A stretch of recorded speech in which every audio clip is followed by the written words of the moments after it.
Here we go. Kind of bumble fucking around here, but heading over to Middleton. I got basically a roof on for a house, all the rafters.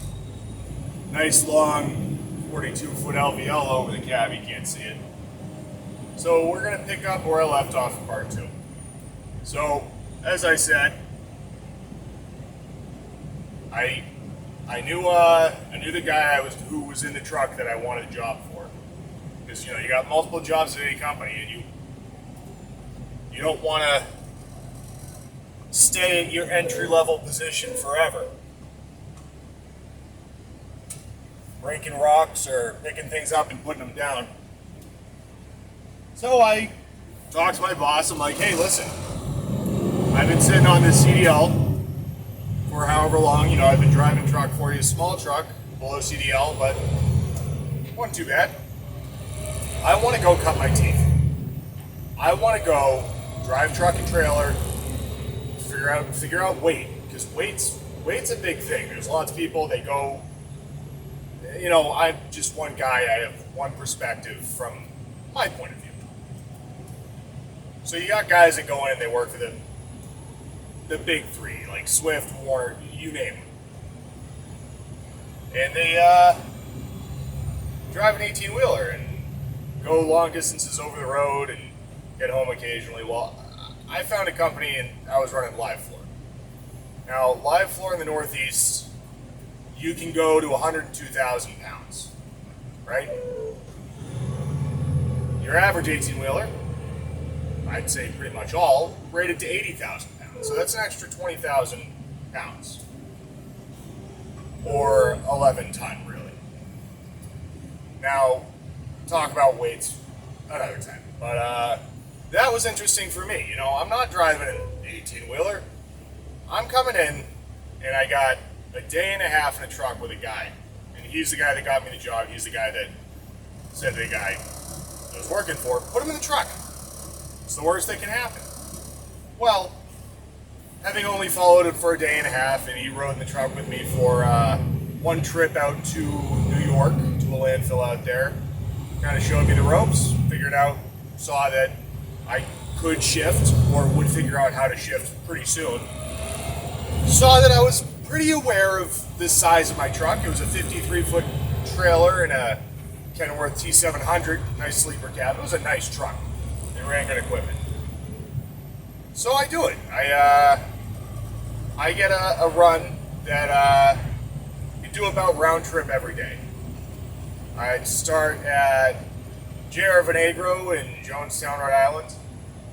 Pick up a load of chips, and they call it chips. It's the residual process stuff from where all your trash goes, because Rhode Island no longer has any landfills, so they export their trash to Nordage Walk, Maine.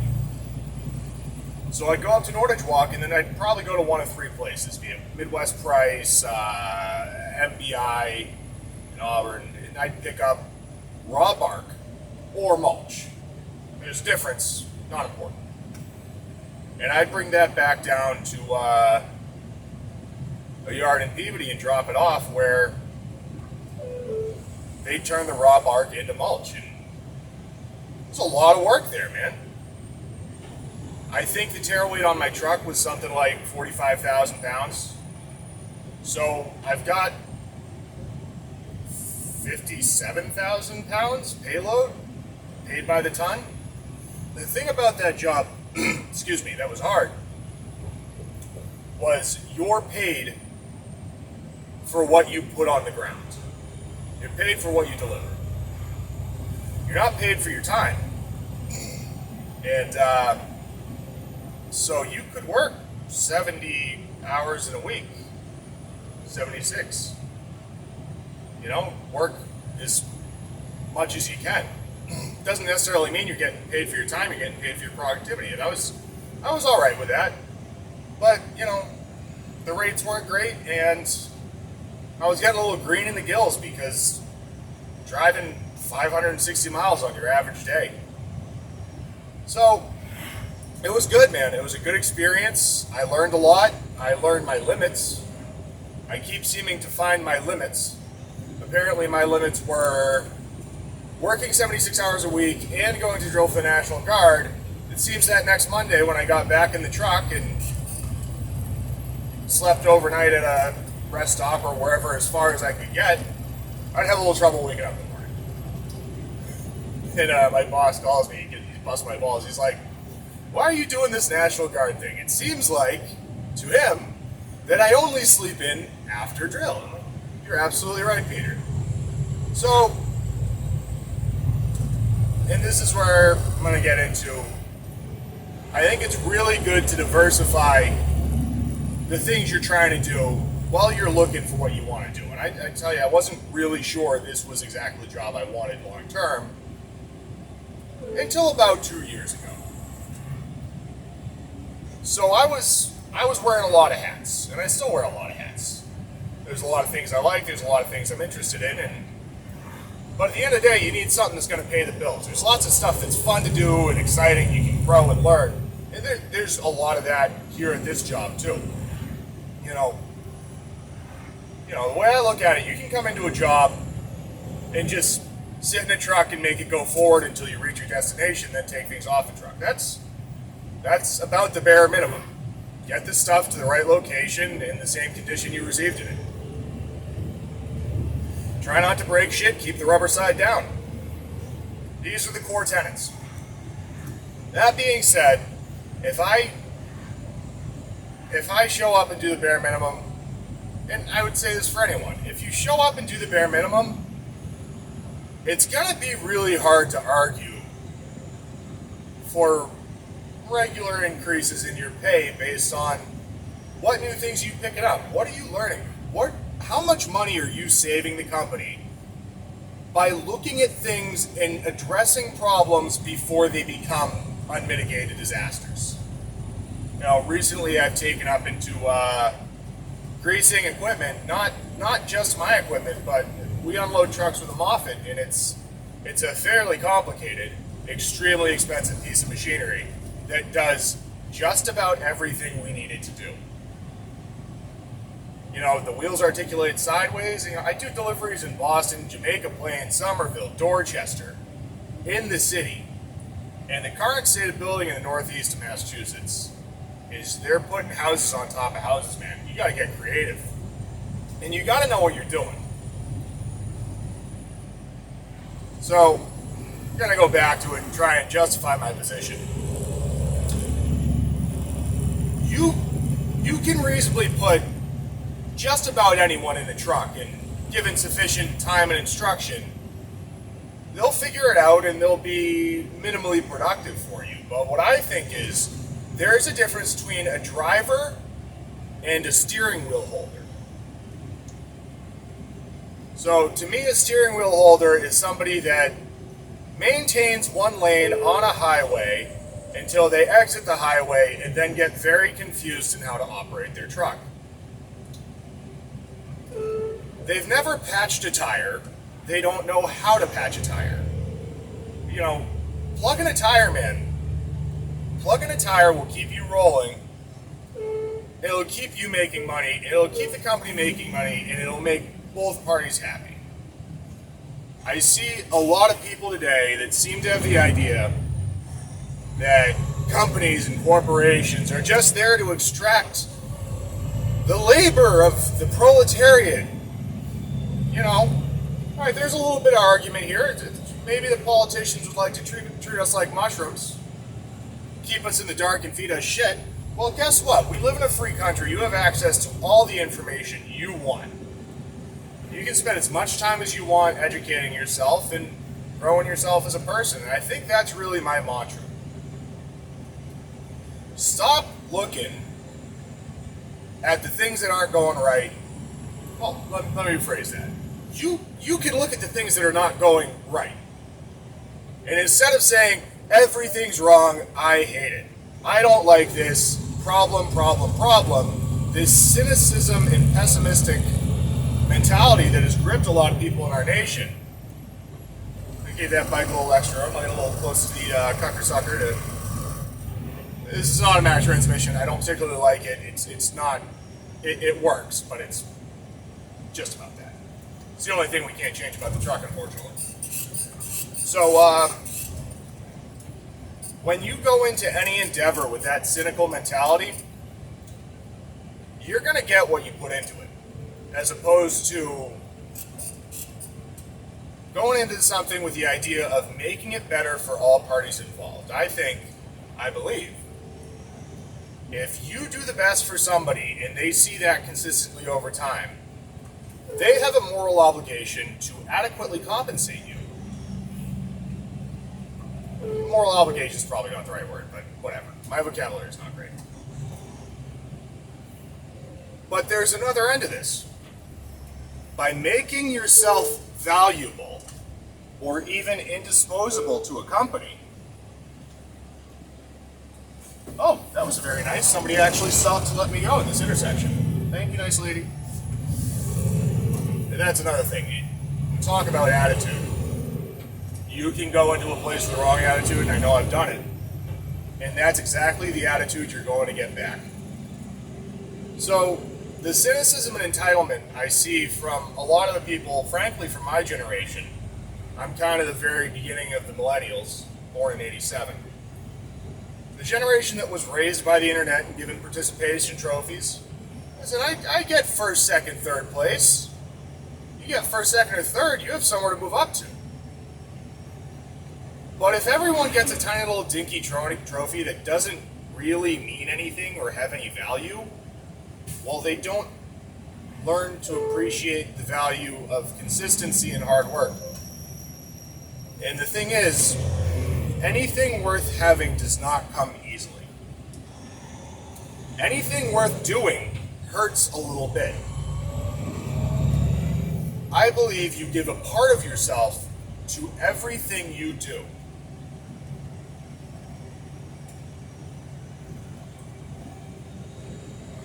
And you get something back. Whether it be experience, whether it be monetary compensation, or whether it just be a done good. There's something to be said for a person you respect giving you a pat on the back and saying, "You done good, you helped me out."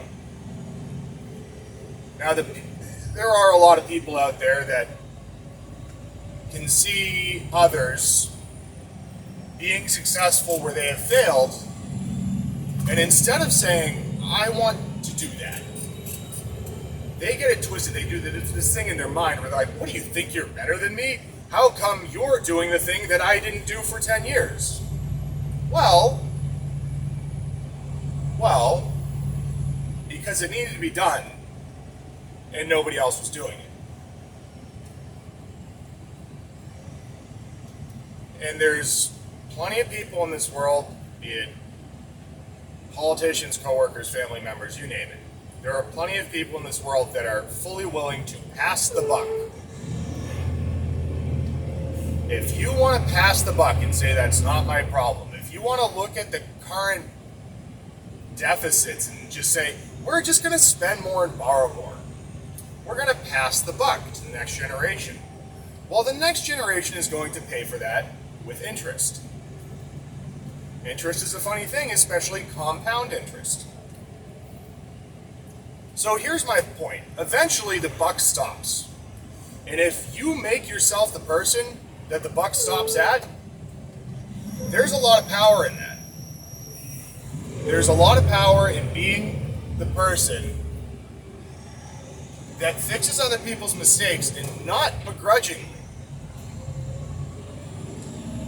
Even though this may sound a little begrudgingly, I'm trying to come at it from the perspective that I may have had in my younger days and, trying to be helpful to the best of my ability.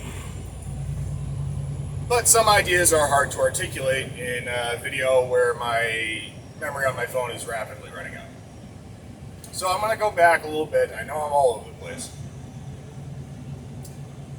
When I worked for the small septic installation company, I had a head about me. I had a big head. I'm like, look at me. I got my commercial driver's license. I'm so great. I did the bare minimum and passed a test. All right. You passed the test. Now real life happens. I didn't make any big mistakes there, but as well as them laying people off in the winter, which was part of why I left, I kind of had an attitude, and there was one guy there that he was a good guy. He was the operator for the excavator, and he says to me, kind of a veiled, not a dig at me, but like trying to get me to realize, hey, I'm kind of being a dick. Because I was kind of a dick to another coworker who I shouldn't have been. He was a guy that worked hard. And he was kind of stuck in a rut, you know.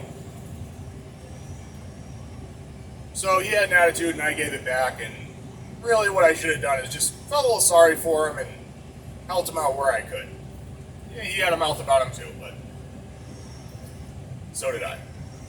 So he says to me, you know, we had a guy on this job and he flipped an excavator. Now, when you flip any piece of equipment, it's at least expensive. Best case scenario, it's expensive. You might have to get a wrecker over there. You might have your own equipment that you can ride the equipment. You're still paying people for the time. And excuse me. You're also losing productivity. You're losing things that you're doing that are productive for the customer that are billable, whether you're delivering lumber or moving earth. This is how any company generates revenue to pay their employees and hopefully get better equipment.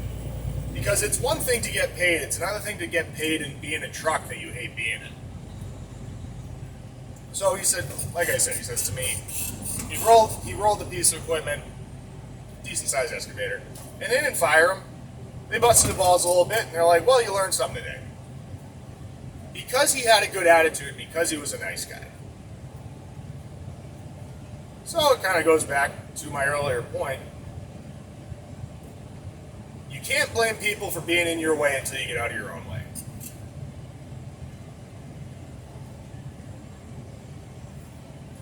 So I wish I had a more concise ending to this. So I'll wrap it up. I work for a company I like and for people I like. People I know. A company where I'm not a number. Because of that, I treat our customers well. I don't go into things with an attitude.